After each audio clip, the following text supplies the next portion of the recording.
इसमें आहुति डाल रहे हैं, तो इनका भी बहुत धन्यवाद करूं और आप लोगों का भी बहुत बहुत धन्यवाद करूं जो इतना समय निकाल गए। 80-80 साल के 75-75 साल के तो मैं नौजवान बैठे हो यहाँ लड़ाई लड़ने के लिए।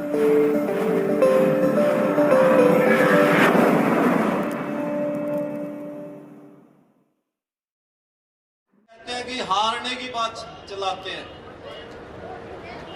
हम यहाँ हारने के लिए नहीं आए और ये कौम कभी भी नहीं हारी। इतिहास उठाकर देखो, जो ये कौम यहाँ दिल्ली बॉर्डर पर बैठी है ये कभी भी नहीं हारी, ये सदा जीती है। ये वो बहादुर कौम है जिसने बंजर भूमि चीर कर और इतना अन्न पैदा किया, पत्थरों को चीर कर नदियां बना दी। ये हारने वाली कौम नहीं है। मेरे किसान नेताओं से अपील है, कभी हारने की बात ना छेड़ो। हम जीतेंगे, जीत रहे हैं। ये तीनों काले कानून वापिस हो रहे हैं भाई किसान साथियों, घोषणा करनी बाकी रह रही है दुष्टा की। और एमएसपी पर भी कानून बनने वाला है। आपकी जीत पक्की है, लेकिन इससे ऊपर भी आप लोगों ने एक लड़ाई और लड़नी पड़ेगी। ये राजनीतिक लोग दिम्मक की तरह इस देश को खोखला करने लग रहे हैं भाई किसान साथियों। आपको मालूम होना चाहिए, इन पापियों ने, इन दुष्टों ने अपनी पेंशन बढ़ा दी, अपना जो बीमारी का खर्चा हो सरकारी खर्चा है, बाहर जाना हो तो हवाई जहाज की यात्रा भी इनकी फ्री होती है। 15,000 हर महीने मोबाइल का मिलता है, बिजली का बिल फ्री मिलता है, साबुन तेल हर चीज इनको फ्री मिलती है, जिसका हम सारे किसान और इस देश का हर आदमी उसका टैक्स देता है। उस टैक्स का फायदा उठाकर ये अपने जीवन के लिए प्रयोग कर रहे हैं। अपने बीच में आकर कहते हैं मैं तो जन सेवा के लिए आया हूँ राजनीति में। अगर जन सेवा करनी है तो फिर तनख्वाह क्यों लेते हो, पेंशन क्यों लेते हो अगर आपने जन सेवा करनी है? ये एक झूठ बोल गए, लोगों के आंखों में धूल झोंक के भाई कुर्सी पे बैठ गए, आप लोगों के साथ विश्वासघात कर रहे हैं। राजनीतिक इन लोगों ने बिजनेस बना दिया। बिजनेस होती तो थी सेवा, लेकिन बिजनेस बना दिया। एक एमएलए एक बार बन जाओ, 7 पीढ़ियां का धन इकट्ठा करके चला जाओ। आप न्यूए बैठेरा अपना बीच में आवेंगे, हाथ जोड़ेंगे, बेबे मेरा सिर पर दर्द है, मैं तेरी सेवा करूंगा, थारी पेंशन बढ़ा दूंगा। बापूजी मेरे सिर पर दर्द है, हाथ में बता भाई तेरे सिर पर ओले पड़ रहे हैं, तू कवा कुछ है करे कुछ है, सदा इनकी अपने साथ धोखा करे भाई किसान साथियों। वो एक किसान की भैंस खोई गई दूध देने वाली, और बापू बेटा ढोंड चल पड़े। थोड़ी सी दूर गए, शिवजी का मंदिर आ गया। शिवजी का मंदिर आका छोड़कर उसका बापू बोले, हे शिवजी महाराज ये मेरी भैंस पाएगी नहीं, एक थन का दूध तेरे रोज चढ़ाए करूंगा। चल पड़े, थोड़ी सी दूर जा गए, माता पार्वती का मंदिर आ गया। ओडा खड़े हो गए, हे माता पार्वती जी मेरी भैंस पाएगी, एक थन का दूध तेरे रोज चढ़ाए करूंगा। फिर चल दिया, थोड़ी सी आगे जाएगा, हनुमान का मंदिर आ गया। ये हनुमान जे मेरी भैंस पाएगी, एक थन का दूध तेरा रोज चढ़ाएगा दाए करूंगा। आगे गया, आगे शेरा वाली का मंदिर आ गया। ये माता शेरा वाली जे मेरी भैंस भी पाएगी, एक थन का दूध तेरा रोज चढ़ाएगा जाऊंगा। वो छोरा बोलिया, नुआ चल बापू घरा चल लांगे। नुआ क्या था, नुआ दूध है जोड़ सा तो सारा द्योता मैं चढ़ा दिया तने। नुआ बेटा एक बार मैं स्पैजन दे द्योता ना तो मैं आपको देख लूंगा। तो भाई अपना भाई एक बार वोट देगा, नुए धोखा करते आए हैं। और कुर्बानी देने की कोई जरूरत नहीं है। लोकतंत्र में कुर्बानी की कोई महत्व नहीं होता। लोकतंत्र में होती है जिसके पास ज्यादा सिर होंगे। संख्या का रोड़ा है, आप संख्या बना के रखो, मजबूती बना के रखो, कुर्बानी देने की कोई जरूरत नहीं है। जिसके पास ज्यादा संख्या होगी उसी की सदा जीत होगी। ये लोकतंत्र है किसान साथियों, डरने वाली कोई बात नहीं है, आपकी जीत पक्की है। ये कुछ बीजेपी के अंधभक्त कहते हैं भाई मोदी है तो मुमकिन है। मैं कहता हूं मोदी है तो भाई देश में मुसीबत है। इस मोदी को यहाँ से आप लोगों ने आगे आने वाली 2024 को ध्यान रखना पड़ेगा, कदे फिर आप भूल जा, क्योंकि किसान बहुत जल्दी भूल जाता है। थोड़ी सी अपनी बुढ़ियाई कह दो, सरदार ने तो सरदार जी कह दो, अरे हरियाणा वाला ने चौधरी साहब कह दो, इतने में भूल जाएंगे।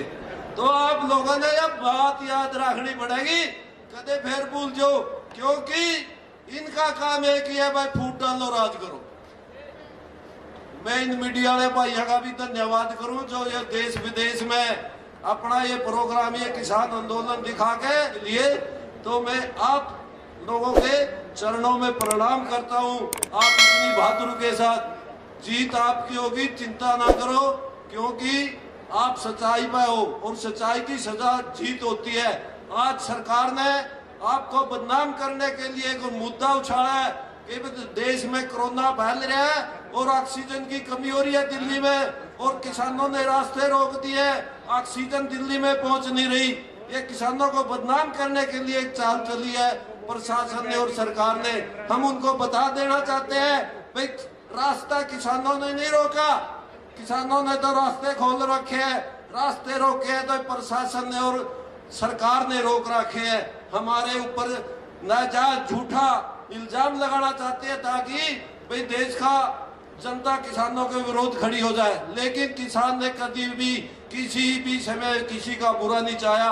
किसान की सदा एक ही नीति रही है, जी और जीने दो। तो भाई किसान साथियों, बोली में बड़ा फर्क हुआ थारा, मेरी बात समझ में आवे कि नहीं? अकुए गला पड़ाऊ में एक हरियाणा का छोरा राजस्थान में ब्याह गया, बोलिया का बड़ा फर्क हुआ अपना। वह बहु सवेरे उठते उसकी सासू ने बोली, माता जी न्यू का कुचड़ा फेरो छड़ दम तारू।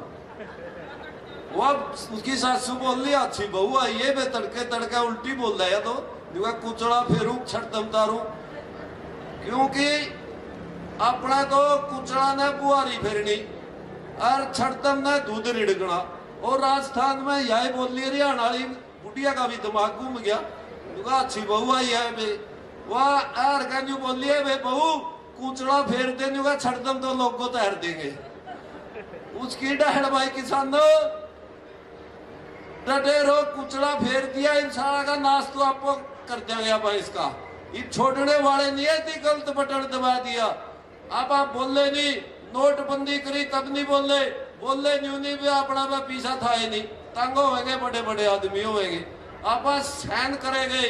फिर कोरोना का बहाना, ताड़ी बजाओ, ताड़ी बजा दी, थाड़ी बजा दी, दीवे लगा दिए, इतनी सोचा सारा देश काबू है, लिया गई काले कानून, फिर अपनी है खुली हो, अपना जादूगर की बातों में फंस गए, इस बेईमान ने उलझा दिए। लेकिन अब पछताया हो भी रहा भाई, तने पंगा ले लिया, नहीं तेरी जिंदगी ठीक कटा दी। आगे आने वाले समय में ऐसी हालात हो जाएंगे मोदी के और बीजेपी सरकार के, हिंदुस्तान में नाम लेने वाला कोई नहीं रहेगा आप लोगों की वजह से।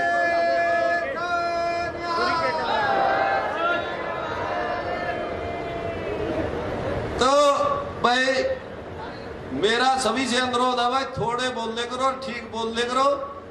मोदी ने तो गाल देंदे 5 महीने हो गए, हम थक गए, सुनने वाले भी थक गए, कहने वाले भी सुन गए। को नई बात कहे करो, ताकि मेरा लगे भाई एक हरियाणा का जाट मेला देखने विज्ञान करा, बाजरा का पिंड करा गया, बाजरा का चुरमा रेल में बैठ गया, जोड़ा में ले रहा, मेरा है नहीं बोली का बड़ा फर्क हुआ है। रेल में बैठे डिब्बा में, उसका शामी आके एक सरदार बैठ गया, आपस में बातों तो करे, और सरदार जी आगे बोले वे केड़ा पिंड है, और हरियाणा का जाट घबरा गया, नहीं मैं तेरा तो पिंडा देख लिया थी चुरमा का, जोड़ा ने कांच में ला गया सुनकर। फिर बार बार कहा, चौधरी साहब तेरा केड़ा पिंड है, और फिर उती जोड़ा में गेड़ा देवा, क्योंकि पता नहीं भाई पिंड क्या थी, क्या उती देख लिया भाई बाजरा ये पिंड दिख गया थी। फिर सरदार जी बोलिया, चौधरी साहब तेरा केड़ा पिंड है, और जाट ने तो आके लहर में खाकर जोड़ा और सरदार का गोड्या मारे बगैगा, लहरा भाई का बाजरा का पिंड है, नुका तो ही खा लिए। बोली का बड़ा फर्क हुआ आपस में, तो ये बोली अब इकट्ठे कर दिया मोदी ने, ये पिंड ना हम भी समझने लग गए भाई काम ने पिंड का नहीं, हमने भी नहीं पता नहीं था। अपना कल्चर आस्ता आस्ता एक हो जाएगा, इस तरह तो हमें इसका धन्यवाद करा। अरे भाई बात तो बहुत है, फिर कोई नहीं, समय सबको बराबर मिला, फिर मिलांगे। चिंता ना करियो, ना कुर्बानी देने की लोड़, क्या की लोड़ नहीं। संख्या की जीत होती है हमेशा, आपके पास संख्या है, आपकी जीत निश्चित होगी। वाहिगुरु जी आपकी सुनेगा, क्योंकि सच्चाई की हमेशा जीत हुई है। रावण 8 धर्मी था, रावण का नाश होया। दुर्योधन 8 धर्मी था, उसका नाश होया। अपनी सदा जीत है और जीत रहेगी, आप कभी भी नहीं आ रहे। बोले सो निहाल। पंजाब हरियाणा भाईचारा, पंजाब हरियाणा भाईचारा। मैं कहूंगा खट्टर मोदी, आपने कहना किसान विरोधी। खट्टर मोदी, खट्टर मोदी। मैं कहूंगा किसानों ने पुकार ललकारा है, भारत देश हमारा। किसानों ने ललकारा है, किसान